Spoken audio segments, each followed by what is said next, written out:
In today's video, I'm going to teach you how to download and install Notion on a Windows computer, and if the installer allows it, place it on your D drive. To get started, open your web browser and go to the official Notion download page.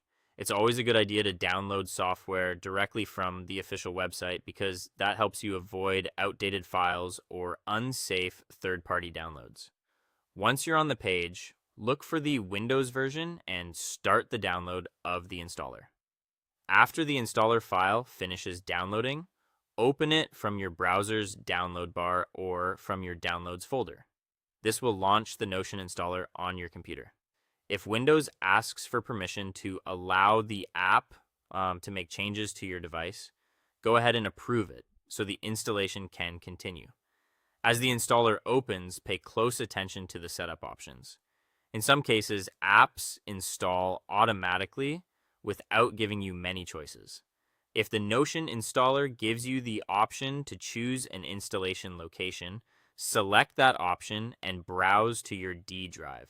This can be useful if you prefer to keep applications or files off your main system drive, or if you simply want to stay organized. Make sure you choose the correct folder location on the D drive before moving on.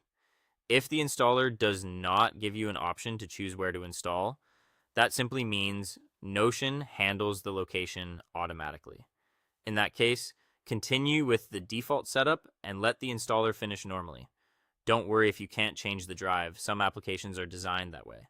Once everything is ready, complete the installation process by following the on-screen prompts until Notion is fully installed.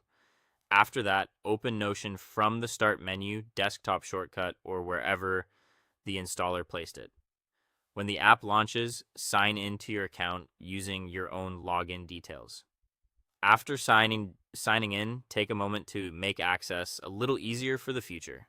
If you plan to use Notion regularly, you can pin it to your taskbar for one-click access.